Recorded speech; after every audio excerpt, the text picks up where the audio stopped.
What is going on? It is the Obscurist Tourist here in Death Valley, California, and I just checked into this hotel behind me, the Amargosa Hotel. And from what I surmise, I think I might be the only guest in this place tonight, and we are very, very remote, and I hear this town might be haunted. So I'm pretty pumped about my stay tonight. I'm also really tired, so I also expect a very hearty sleep. We'll see what happens. We'll see what goes bump in the night. For now, let's have a look around the Amargosa Hotel and even the Opera House, which I think they give tours, so I'm going to try and see if I can get a tour inside of that place tonight as well. So wish me luck.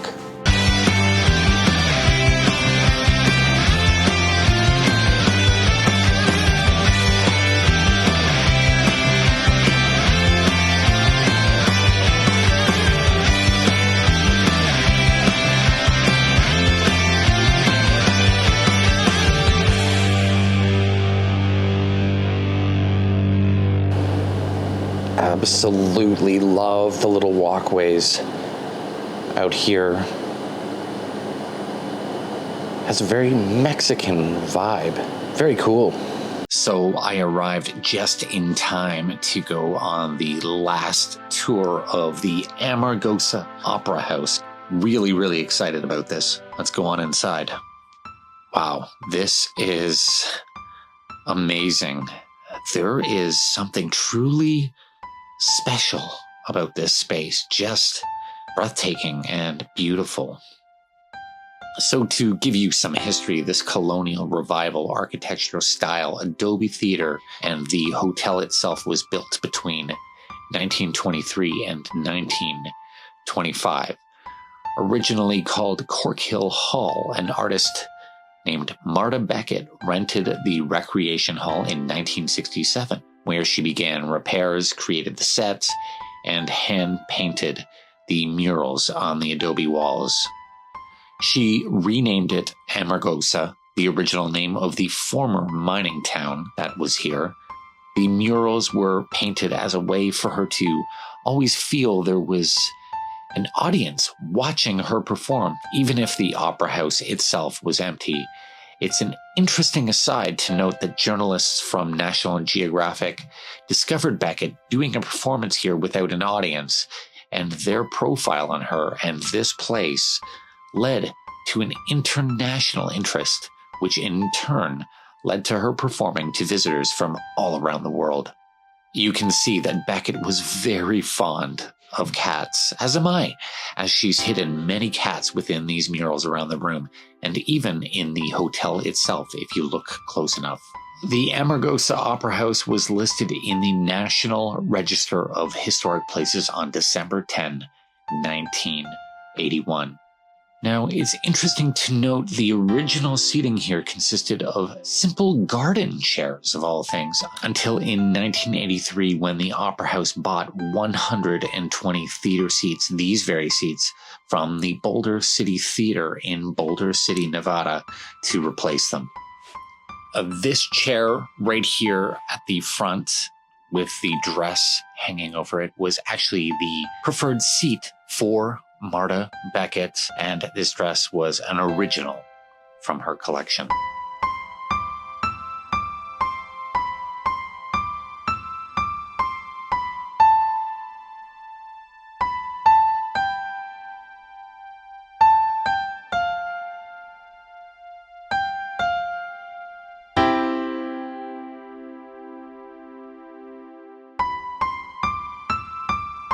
And that is the check-in desk, all locked up for the night. Interesting, because I talked to the person who checked me in, and she lives in a completely different town from Death Valley Junction, and she told me that she goes there every night, so I am officially the only person staying in this entire motel right here in the middle of nowhere. And even more interestingly is that she told me that this entire town is known to be haunted. So some nice parting words from her to leave me alone tonight. I'm sure I'll sleep real well. I can honestly say that I've never quite come across a hotel, or a motel for that matter, like this in my entire life of travels. It is absolutely a creepy place, even on the outside. From the outside, and add to it the fact that this place is just so isolated, and you've basically got the premise of a horror movie, just like some of the movies that were actually filmed here. I am both kind of horrified and at the same time excited to just know that I'll be staying here completely alone tonight. It's me, the heebie-jeebies just thinking about it. The town of Amargosa, now known as Death Valley Junction, was founded around 1905, and in its heyday had about 350 people living here. The hotel served as a very nice place to stay for those stopping via the Tonopah and Tidewater Railroad. However, the town began its decline in 1942 when the railroad ceased to be economical. Today, it is pretty much a ghost town. There are no gas stations and next to no amenities aside from the Amargosa Hotel itself. It's interesting to note that the Amargosa Hotel appeared as the Lost Highway Hotel in David Lynch's classic movie, Lost Highway, while the Opera House appeared in Rutger Hauer's horror movie, The Hitcher. Stories of hauntings in the buildings around town also led to investigations by paranormal television shows like Ghost Adventures and The Dead Files. Check this hallway out. Reminds me of The Shining. I love all the history on the walls and all these old press clippings and photos. But I also half expect to see a photo of Jack Torrance from the 1800s amongst all these things. Very cool, but holy hell is it creepy. And I absolutely love it. Let's show you this room.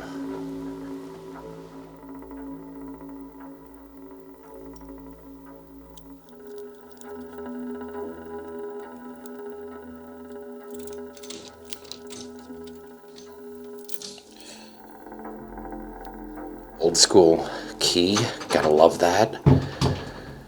Look at this place. It's rustic, but it is so cool. It's a lonely table there in the corner.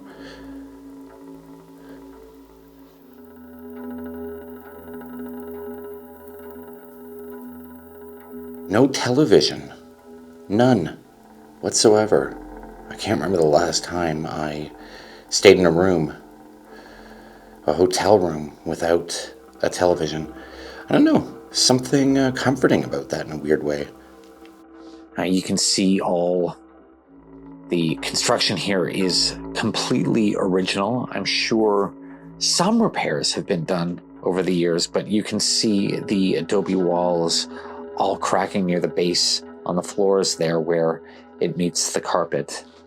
Love these old lighting fixtures. Who needs a shade for the bulbs, right? Here's the view out back of my window here. Look at that. I don't know if you can really see that, but that is a whole lot of nothing in mountains. So check out this bathroom. One of my favorite things is the skylight right above the toilet. Another really creepy element will, pardon the pun, keep you on the edge of your seat while you do your business. So on the other side of this mirror is the other half of the hotel, which is now completely abandoned. I was told a lot of weird things have happened to guests in that part when it was still open. So not completely reassuring to know all that separates me from it is this mirror and some plywood. Yikes. This little roped off area over the opening in the floor leaves me super curious and super creeped out. This whole area at the end of the hall just weirds me out. It is also about 10 steps away from my room. Man, oh man. Some ballerina girls here at the alternative exit. An ode to Marta Beckett, no doubt. Cute, but again, kind of creepy. And this is the common area here at the hotel. Nothing crazy, but for some reason, very comforting to me. I don't know why. Perhaps it is the fireplace over here by the windows. I love those two chairs. Look at these chairs.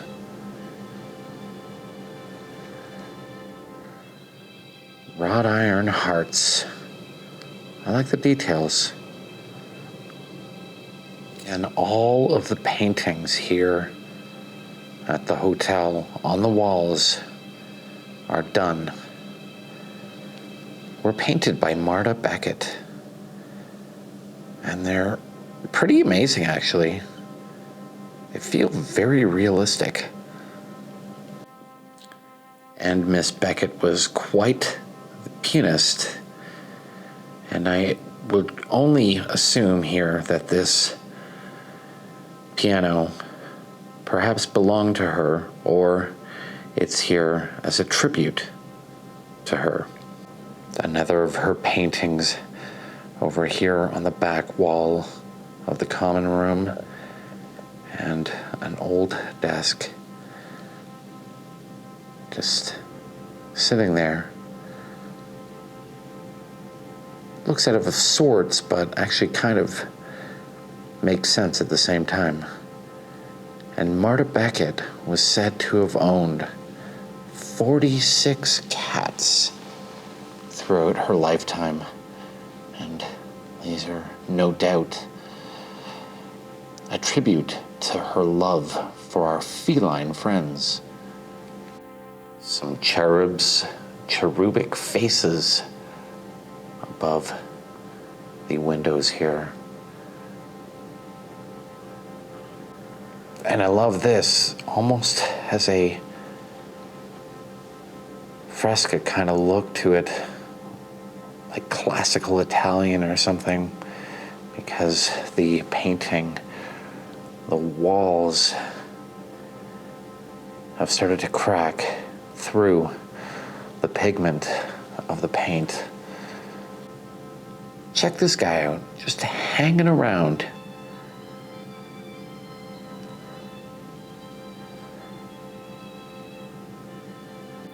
And right above the fireplace in the lobby here is a portrait of Marta Beckett herself in her younger years. Couldn't really fathom, I guess, here, but considering that she lived well into her 80s, this had to have been taken sometime in perhaps 1940s, 1950s. And what has been kind of blowing my mind the entire time I walk by it is the little painting of the guitar on the wall there, because it feels so 3D. It feels so real and tangible. I always walk by it and want to pick it up, but it's just a painting. Kind of crazy.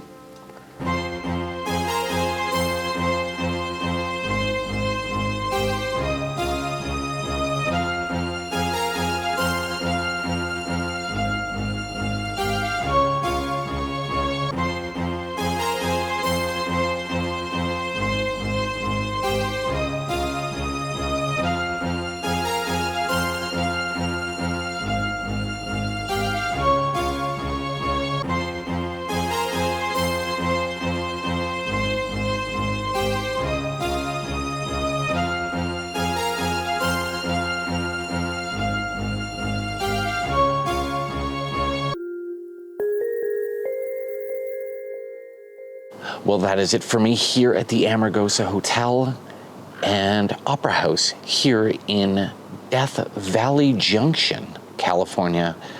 Listen, I'm talking to you, so I clearly survived the night. And actually, I had a wonderful, wonderful sleep. Probably the best sleep I've had in about a week of travel. So I'm pretty stoked about that. For now, it is the Obscurist Tourist saying so long, take care of yourselves, stay beautiful, rest well, and until our next adventure, see you later.